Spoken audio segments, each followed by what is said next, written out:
മുൻ മുഖ്യമന്ത്രി പിണറായി വിജയനും ഒപ്പം തന്നെ എം.വി. ഗോവിന്ദനുമെതിരെ മലപ്പുറം ജില്ലാ കമ്മിറ്റി യോഗത്തിലും വിമർശനമുയർന്നു. പിണറായി വിജയൻ നടത്തിയ ചില പരാമർശങ്ങൾ നിഷ്പക്ഷ വോട്ടേഴ്സിനെ എതിരാക്കി. വെള്ളാപ്പള്ളി നടേശനെ ശക്തമായ ഭാഷയിൽ തള്ളിപ്പറയാതിരുന്നത് തിരിച്ചടിച്ചുവെന്നും വിമർശനമുയർന്നു. നിഖിൽ പ്രമേഷ് വിശദാംശങ്ങളുമായി. നിഖിൽ, പല ജില്ലാ കമ്മിറ്റികളിൽ നമ്മൾ സമാന വിമർശനം കേട്ടതാണ്, ഇവിടെയും അത് തുടരുകയായിരുന്നു.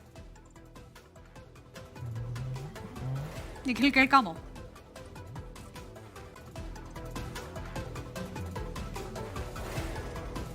അനുജ, തീർച്ചയായും ഈ മലപ്പുറം ജില്ലാ കമ്മിറ്റി യോഗം ഇന്നലെയും ഇന്നുമായി പുരോഗമിക്കുകയാണ്. അതിന് 2 ദിവസം മുൻപ് ജില്ലാ സെക്രട്ടേറിയറ്റും ഉണ്ടായിരുന്നു. ഇപ്പോൾ ജില്ലാ കമ്മിറ്റി യോഗത്തിലാണ് വിമർശനം ഉയരുന്ന സാഹചര്യം ഉണ്ടാവുന്നത്. മുൻ മുഖ്യമന്ത്രിക്കും എം.വി. ഗോവിന്ദനെതിരെയാണ് രൂക്ഷമായിട്ടുള്ള വിമർശനങ്ങൾ ജില്ലാ കമ്മിറ്റി യോഗത്തിൽ ഉയരുന്ന സാഹചര്യം ഉണ്ടായത്. ഈ നേതാക്കളുടെ ശൈലിയാണ് തെരഞ്ഞെടുപ്പ് തോൽവിക്ക് കാരണമായത് എന്നുള്ളതാണ് ജില്ലാ കമ്മിറ്റി യോഗത്തിൽ പ്രധാനമായും ഉയർന്ന വിമർശനം.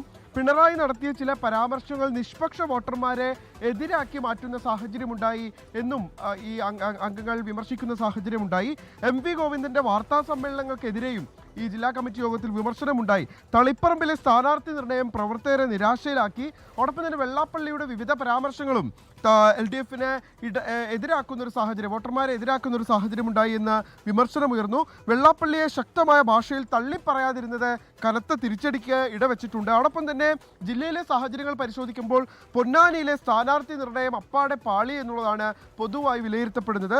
PSC ചെയർമാനും വഖഫ് ബോർഡ് ചെയർമാനുമായിരുന്ന ആൾക്ക് സ്ഥാനാർത്ഥിത്വം കൊടുത്തത് തിരിച്ചടിയായി. അതായത് സ്ഥാനങ്ങൾ വഹിക്കുന്ന ആളുകളെ തന്നെ ഇതിലേക്ക് കൊണ്ടുവരേണ്ടുന്ന സാഹചര്യം ഇല്ലാതിരുന്നു. മറ്റ് വിജയിപ്പിക്കാൻ കഴിയുന്ന സ്ഥാനാർത്ഥികൾ ആ മണ്ഡലത്തിൽ ഉണ്ട് എന്നിരിക്കെ അവർക്ക് അവസരം നൽകിയില്ല എന്നുള്ള തരത്തിൽ കൂടി വിമർശനം ഉയർന്നു. എല്ലാ സ്ഥാനങ്ങളും ഒരാൾക്കെന്ന അവസ്ഥയാണ് പൊന്നാനിയിൽ ഉണ്ടായത്.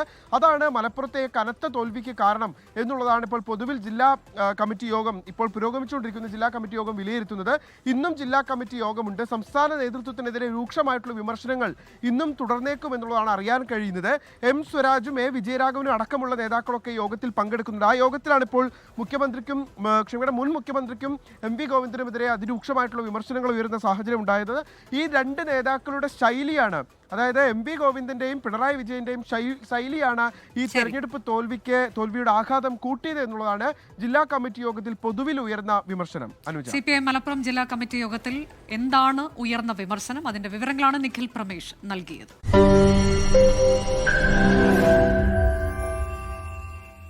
ലോകത്തെവിടെയായാലും ഏത് സമയത്തും 24 വാർത്തകളും ഓഗ്മെന്റഡ് റിയാലിറ്റി പാക്കേജുകളും എക്സ്പ്ലെയിനറുകളും വിശദമായി കാണാൻ ഞങ്ങളുടെ YouTube ചാനൽ നിങ്ങൾക്ക് സബ്സ്ക്രൈബ് ചെയ്യാം.